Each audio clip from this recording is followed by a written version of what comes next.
Muy bien, estamos recibiendo en Radio Nadaría a quien es historiador, traductor, editor, doctor en historia, el señor rabino, laico, humanista, Efraín Sadov.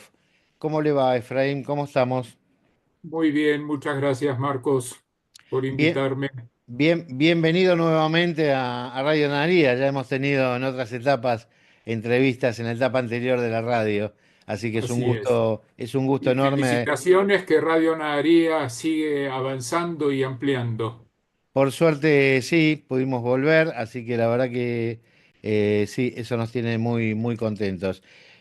Bueno, la verdad que voy a mostrarlo porque uno de los libros que ha editado, por supuesto, con un trabajo increíble, es la Enciclopedia de la Historia y la Cultura del Pueblo Judío. A veces se dice, yo te quería preguntar, se dice un trabajo enciclopédico. ¿A qué se refiere el término enciclopédico?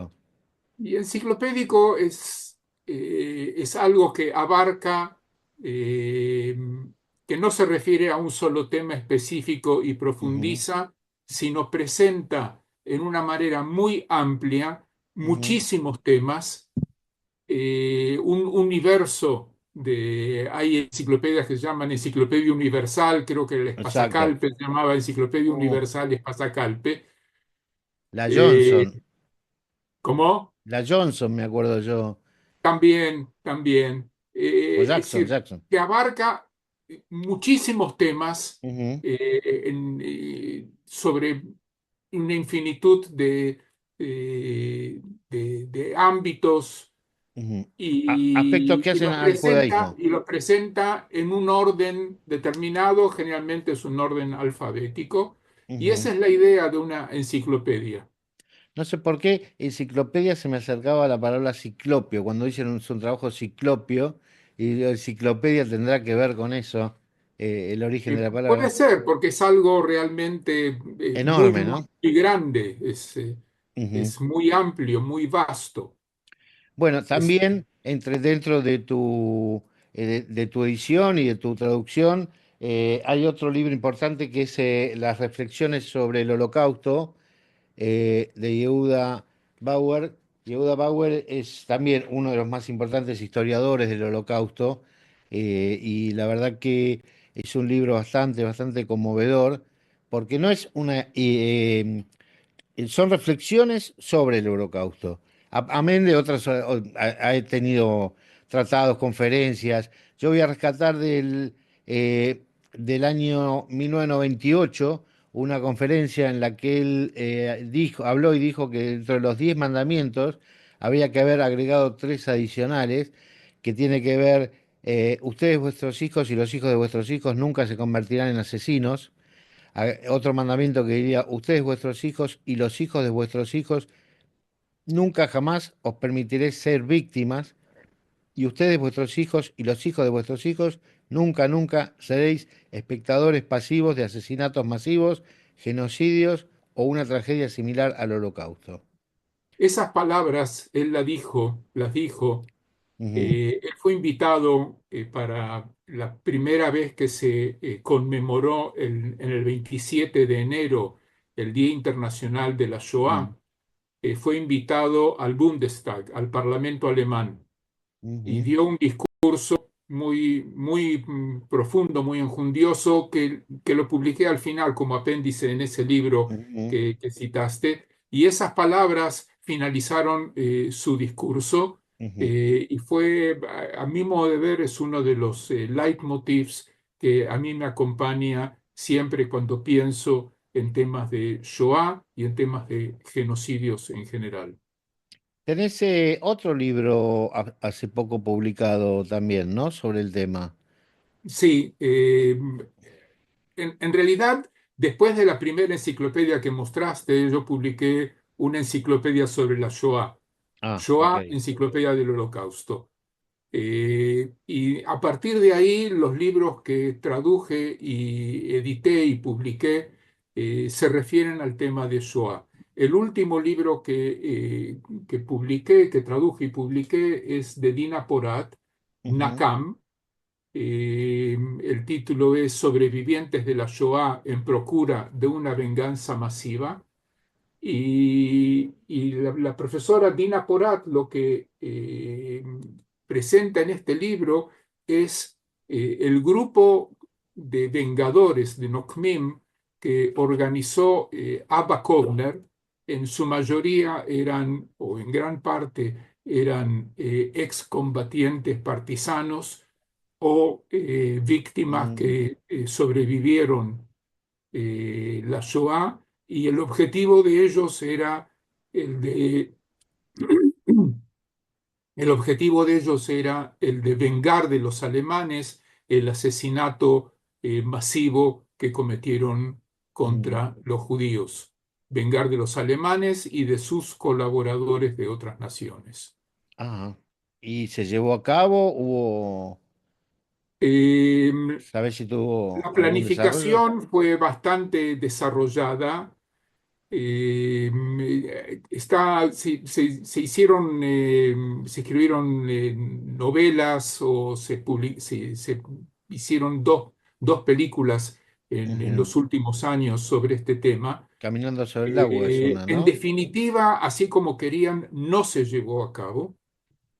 Eh, Abba Kovner y su gente, eh, ellos quisieron recibir la autorización de lo que era entonces el Yishuv, la colectividad Ujú, judía en Eretz Israel, en Palestina, ujú, y querían tener la autorización de Ben Gurión, que era el líder ya en aquel entonces.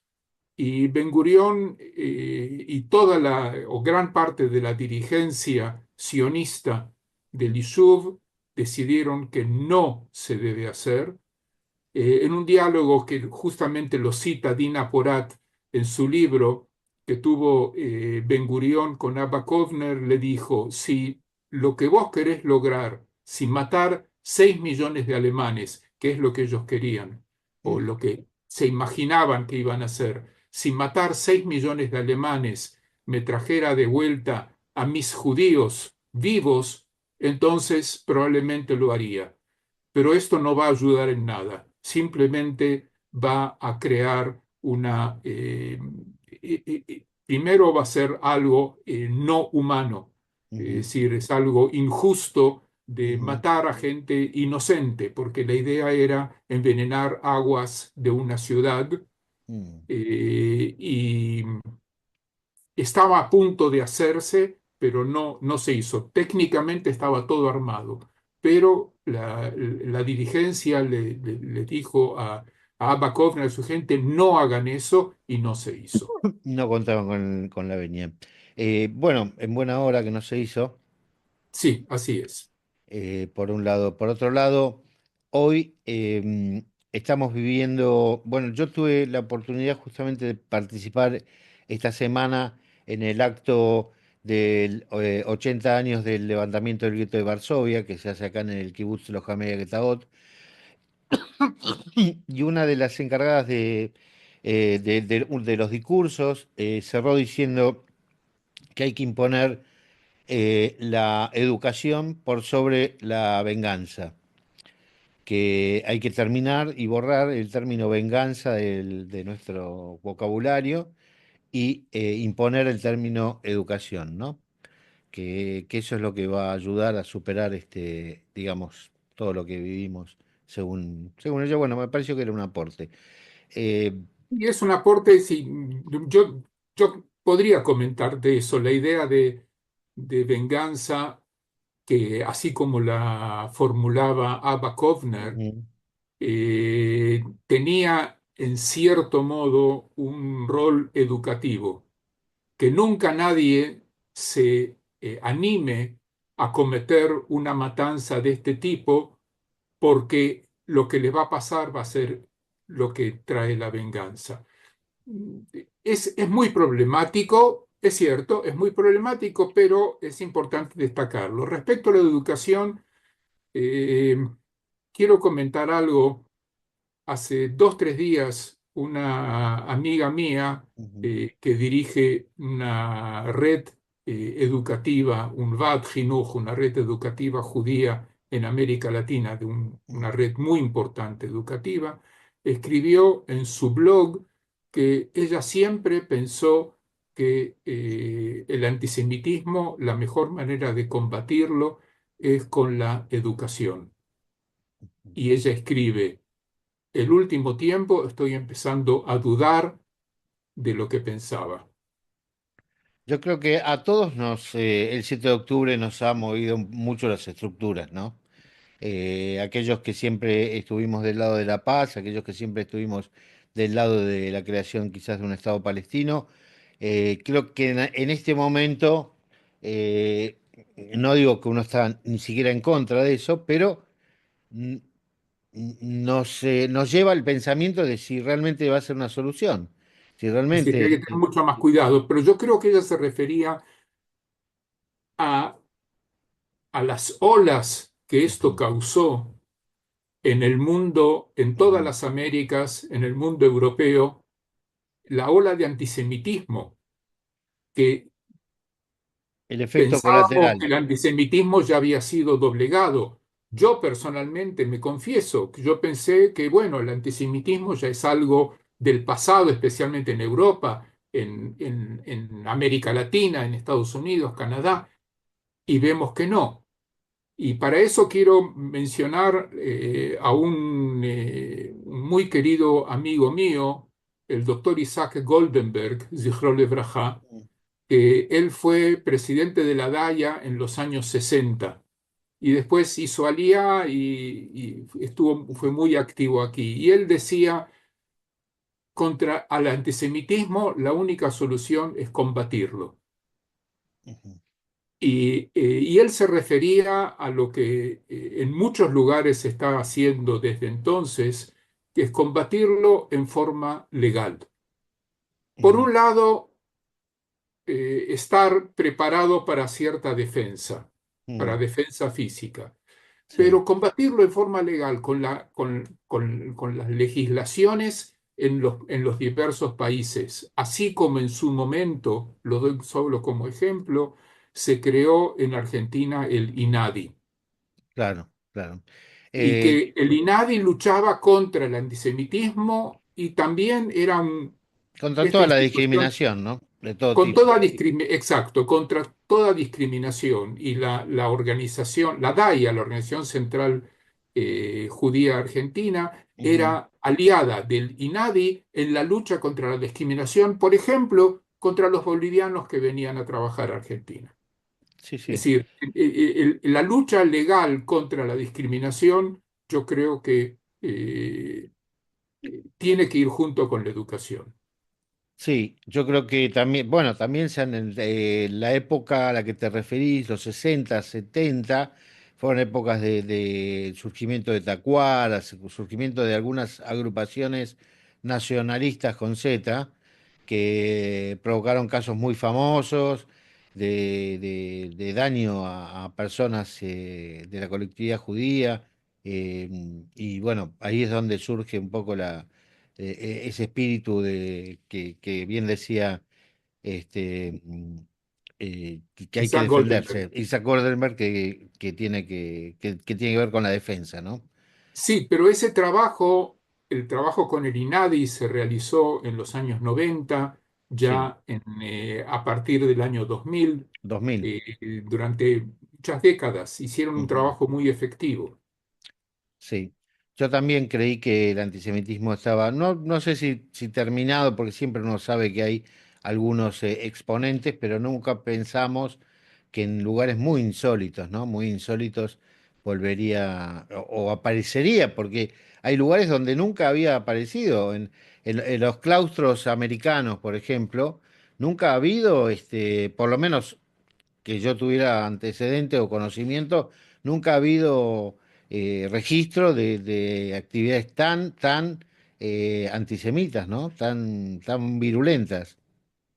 Eh, Eh, seguramente también vos leíste en los diarios, como leí yo, que hay grandes inversiones de Qatar en universidades estadounidenses sí, que sí. también patrocinaron acciones de este tipo. Así que las Mm, cosas son mucho más complejas de lo que nos imaginamos. Desde ya que sí. Yo tuve justamente oportunidad de estar en Washington en oportunidad también en mayo, en época que era el Día de la Tierra, el día, generalmente el Día Universal de la Tierra, que los palestinos lo toman como Nakba, como un día de rebelión. Y vi en Washington algo que me asombró muchísimo, una manifestación realmente llamativa por el número en cantidad de banderas y gente que asistía, de palestinos. O sea, no sé si eran palestinos, adherentes, no sé, pero me llamó la atención. Me llamó la atención. Mucha gente, yo vi a la convocatoria, digamos, vi gente que iba, estaba yendo para allí y la gente que ya estaba, y me llamó la atención. Dije, qué raro, ¿qué tendrá que ver, no? Esto acá. Pero evidentemente son cosas que quizás uno no registra, pero que están allí dormidas, ¿no? Yo Eh, creo que esto, una de las bofetadas que recibimos nosotros, que pensábamos y que seguimos pensando que la solución tiene que ser un acuerdo político, diplomático, de llegar a algún arreglo satisfactorio para ambas partes, pero ujú, una de las cachetadas que recibimos es escuchar el lema que se enarbola en esas manifestaciones, que es del río al mar, claro. es decir, del Jordán al Mediterráneo. Sí, la Y eso es desaparición de Israel. exactamente. Y eso yo lo siento, y yo creo que no soy el único que lo sentimos como una bofetada, eh, por- Muchos, muchos porque pensamos que eso, nosotros que estamos claro. hablando de otra cosa. Claro, claro, estamos a contramano de la historia, digamos, te sentís a contramano de la historia. De alguna manera, yo creo, nosotros sabemos que quienes impulsan eso, yo desconozco quiénes son, pero quienes lo dicen, muchas veces no tienen conciencia de qué es lo que están diciendo. O sea, no lo dicen con la conciencia de que querer hacer desaparecer a Israel, sino que lo dicen como pensando que de esa forma se crearía el Estado palestino. Creo yo pensar, quiero yo pensar, que se impuso como una consigna y la gente la repite. De Espero que todos tengas modos, razón. ojalá. Pero otro tema que sí me interesa y que es justamente vos habiendo estudiado tanto, porque el tema de la Shoah, haber recopilado tanta data, algo que es muy difícil de hacer en un evento que prácticamente de destrucción, ¿no? O sea, empezar a recopilar datos dentro de la destrucción, dentro del dolor, después de haber hecho todo ese trabajo enorme sobre el holocausto, que digan hoy, que se enarbole hoy el tema de que lo que Israel hace es un holocausto. Es algo, ¿cómo te toma? Eh, yo creo que es tratar de herir a los judíos y a la humanidad humanitaria o Ujú, humanista ujú. en el punto que más le duele. No es secreto que en esta propaganda y en general en propaganda multitudinaria, propaganda que va orientada a masas, eh, no, nadie le tiene asco a las mentiras. Y decir Sí, a los judíos que lo que ellos están haciendo es un es un genocidio, holocausto, que es lo que un un genocidio. genocidio, una limpieza étnica, eso es lo que algunos Es exacto, dicen. esa es la manera de clavar el cuchillo en el lugar más doloroso del pueblo judío. Ujú. Eh, No de- tengo otra explicación, porque que es una mentira, eso lo tenemos claro. No, claro, yo digo, ¿cuál es? El argumento es muy sencillo. Justamente estaba viendo la semana pasada datos de crecimiento de la población palestina en el último año. O sea, la población palestina ha crecido un 4% en el último año. Entonces yo digo, me están hablando de una limpieza étnica. Y bueno, uno lo dice en sorna, ¿no? Le digo, somos muy malos para hacer eso. No tenemos, hace un No año y medio que somos está, claro, efectivos. hace un año y medio que estamos intentando y no tenemos los mejores aviones, un ejército bárbaro, pero hace un año y medio que lo intentamos y no podemos. ¿Cómo es que hace un año y medio estamos intentando y hay 30.000, 50.000 muertos, la cifra que ellos quieran poner o que fuera, dentro de los cuales ya se sabe que hay 35.000 que son soldados de Hamas? O sea, somos muy malos tenemos muy mala puntería, ¿no? Eh, Realmente. No Qué suerte, entiende. y qué suerte que somos malos. Sí, pero el mundo no entiende que haya un ejército con un aspecto humanista. Y vos como humanista justamente lo entendés bien, ¿no? El tema. No entienden que haya un ejército que tenga principios y que respete la vida a pesar de que está en combate. Es un tema muy difícil de hacer explicar, ¿no? De hacer entender. Es difícil de hacer entender y también es muy difícil de mantenerlo, Ujú, mantener ese principio, porque estar en combate, estar combatiendo día tras día, hora tras hora, durante meses, ujú, eso influye en el espíritu de la gente. Y eh, muchas veces es muy difícil a la comandancia del ejército controlar a los soldados que realmente conserven los principios y los ujú, fundamentos eh, de acuerdo a los cuales se educó a los soldados para que se comportan los fundamentos humanistas. ujú, Y suele haber casos en los cuales eso no se respeta. Eso no quiere decir que esa es la política del ejército. Como vos muy bien dijiste, la claro, política oficial del ejército es una política humanista. Y hay casos en los cuales eso no se observa, no se cumple. Somos todos seres humanos. ujú, Y felizmente yo nunca estuve, si bien es cierto que durante 20 años serví en el ejército, pero tuve la suerte de ujú. nunca estar en combate. eh, y es muy difícil enfrentar una situación y estar seguro cómo uno reacciona en situaciones límites de emergencia. Sí, verdaderamente sí. Justamente, bueno, a mí, bueno, lo digo esto como pequeña anécdota personal, mi hijo está ahora en el ejército, yo no tuve nunca esa experiencia, la estoy viviendo ahora, y él llegó a casa con un arma, algo que no es algo normal, digamos, que uno, quizás para una familia israelí puede ser tomarlo como más naturalidad. Y cuando yo le preguntaba, me dice, no, esta arma no es automática. Yo le pregunté justamente eso, y me dice, no, nosotros, este arma tira un tiro por vez. Digo, pero escuchame, si es sabido, sí, sí, pero está prohibido. Prohibido poner el automático. Tiene que ser un caso de vida o muerte. Tenés que verte en peligro porque si no sos sancionado. Si vos en combate usás más de un tiro por vez, o sea, por disparo, sos sancionado. No puedes hacer ráfagas, digamos. Lo que Es decir, tiene se que lo ver. debe utilizar como arma semiautomática. Exacto, tal cual. Es Tal cual, cierto. Es tal decir, cual. que hay un Sí, sí, botoncito sí, que sí, uno... sí, que lo habilita, sí, sí. Exacto. Eh, bueno, volvamos a uno de los temas que a mí me apasiona por tus conocimientos, ¿no? Me encanta oírte hablar y me encanta, ya hablé mucho yo.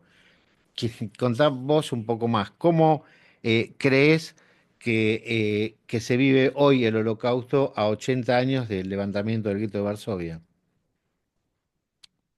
Eh, ¿Cuál es la Depende en qué... visión del mundo? Yo creo que a nivel mundial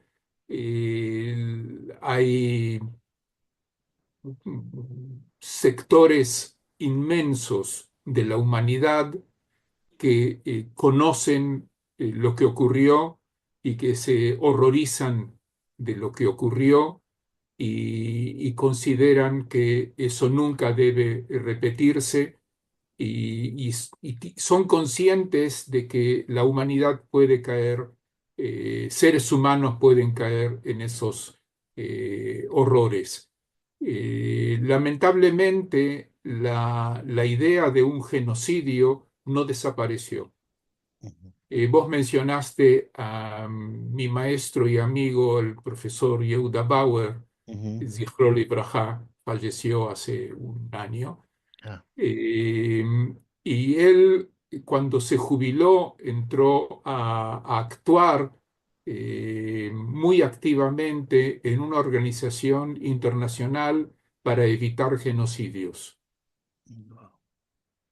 Y trabajaron en genocidios en Ruanda, en Camboya, en muchísimos lugares. Ujú, Eh, y una de las veces, ujú, conversando con él, le digo, Yehuda, ¿ustedes lograron evitar algún genocidio? La verdad, no, me dice. Pero tratamos de crear conciencia y creamos conciencia, lo que estábamos hablando antes de la educación, ujú. crear conciencia política que se deben evitar los genocidios. Pero la problemática de la existencia de un genocidio existe, es parte ¿Qué de crees la vos? humanidad. ¿Qué crees vos que puede llegar a provocar eso? ¿Lo es factible hoy? No es factible, sigue ocurriendo. Intereses políticos, intereses sociales, ideología nacional, eso ocurre, ocurre en muchos países en el presente. Ujú. Así que no. Vos te referís, por ejemplo, a 500.000 muertos en Siria, es una especie, ¿no? Tiene que ver. Sí, y es interesante que como reflexión, que muchas veces nosotros reflexionamos, Ujú. ¿cuántas manifestaciones hubo en las universidades en Estados Unidos por los 500.000 muertos y los varios millones de personas que Desplazados, tuvieron que escapar de desplazados, sí. Siria durante la guerra de Assad? ¿Cuántas manifestaciones hubo? Ninguna, ninguna, ninguna. Eh, Me arriesgo a decir, pero creo que ninguna. no, yo también creo que ninguna. No hubo ninguna. No hubo El manifestaciones. mundo, digamos, no Exacto. reaccionó. Creo que te digo más, si tendría que ser más duro, más exacto, creo que no hay registro de eso. No hay registro de los 150.000, 130.000 yemenitas que fueron asesinados por los hutíes. No hay registro. Ni siquiera los cristianos han manifestado en contra de los libaneses que han sido muertos por Hezbollah, o sea, por los propios cristianos en África, las matanzas que hay en África. Y por los Son, cristianos que tuvieron que escapar de los territorios de Palestina, por ejemplo, por porque los ejemplo. musulmanes los perseguían. Los hermanos que se lamentan que ellos son discriminados. Ellos fueron Claro. los primeros en discriminar a los cristianos árabes. Ujú. Así Hace es. 55 años, cuando yo vine a vivir a Israel, en la zona de Betlehem, hay varias ciudades Ujú. que la mayoría de la población eran cristianos. En una de ellas había un intendente cristiano que había vivido muchos años en Colombia y eso me permitía a mí Hablar. traer grupos de visitantes a ese lugar, a Ujú. Bet Yala, a, a entrevistarlo, a conversar Claro. con él sobre la vida de los cristianos ahí. Hoy en día toda esa zona son todos musulmanes. Ujú. Los cristianos no están y Sí, nadie dice nada de eso. cuando hablen de limpieza étnica, ¿no? Tenemos de qué contestarle. Decía Golda Meir, una de las frases que quiero recordarme ahora, que al mundo no le molesta que los judíos sean víctimas, le molesta a los judíos cuando se defienden. Eh, y creo yo que con todos estos ejemplos que estamos dando, tiene absoluta certeza, ¿no? Absoluta actualidad. Lamentablemente, parece que sí, Ujú. Bueno, parece que ¿querés dejarnos alguna reflexión más, Efra, sobre la recordación del Holocausto, del levantamiento del gueto? Se vive, esto se unificó en algún momento, porque antes era solamente el recordatorio del Holocausto y nosotros recordamos los dos hechos, el Holocausto y el levantamiento. Por eso hay sí. dos actos diferentes.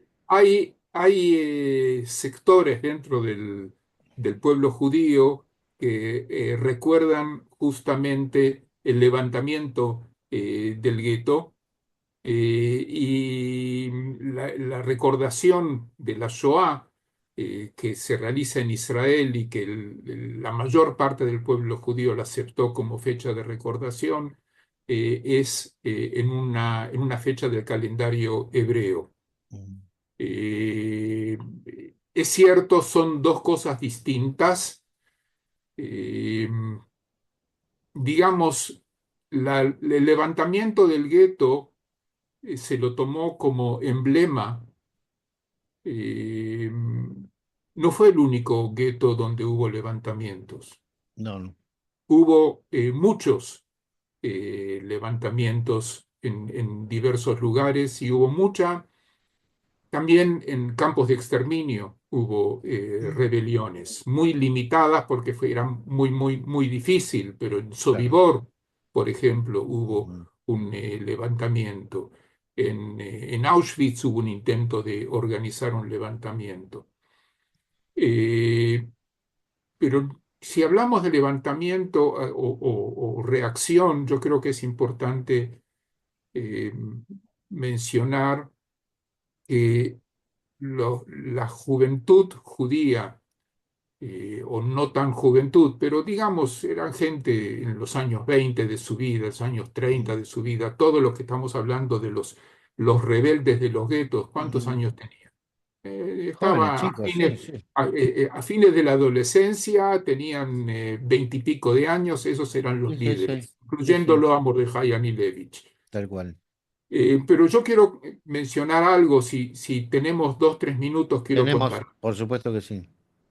Los últimos años me dediqué a la investigación de la actuación de diplomáticos latinoamericanos en su intento de salvar vidas de judíos, emitiendo en forma ilegal pasaportes de sus países a judíos. Sí. Y eso les daba un estatus especial que probablemente los alemanes iban a reconocerlos porque ellos estaban interesados en utilizarlos para canje de prisioneros. Ujú. Ellos querían canjear, dar a estos judíos para recibir alemanes que Que estaban están en las prisioneros. Américas. En cierto modo fueron un poco ilusos los alemanes porque pensaron que los aliados iban a estar interesados en salvar judíos y entonces, Ujú. pero los alemanes incentivaron la difusión de pasaportes y documentos de protección latinoamericanos para salvar Ujú. judíos, para este proyecto. Yo hice una investigación, tres diplomáticos latinoamericanos, uno de Ujú. Ecuador, otro de Perú, otro de Chile, fueron reconocidos como Hasidei Umotolam, como justo de las naciones por esta Ajá. investigación. Pero quiero mencionar un caso. En la ciudad de Bendin, en el distrito de Sosnovich, era uno de los lugares donde se enviaban pasaportes. Ujú. Que había judíos que estaban trabajando, actuando desde Suiza y enviaban pasaportes a los líderes de los movimientos juveniles sionistas para que se salven. Y la discusión y el resultado fue que los jóvenes, los chicos, decidieron rechazar la utilización de los pasaportes y dijeron, nosotros no nos vamos a salvar. nosotros vamos a quedar acá y vamos a luchar para salvar el honor del pueblo judío. Ujú. Hubo casos en los cuales padres de chicos los obligaron a tomar y sin que ellos sepan, tomaron los pasaportes y los enviaron a un campamento de refugiados. La mayoría de estos jóvenes rechazó la utilización de los pasaportes. También Ujú. ese fue un levantamiento, también esa fue la rebelión, que estaba claro que no Ujú. era para vencer a los alemanes, era para salvar el honor del pueblo judío. Excelente cierre, Efraín. Tenemos el lujo de contar en Radio Nadería con la presencia de Efraín Sadov. Gracias, Un abrazo muy Muchísimas grande. gracias, Marcos, por la Buena invitación. semana. Gracias. Igualmente.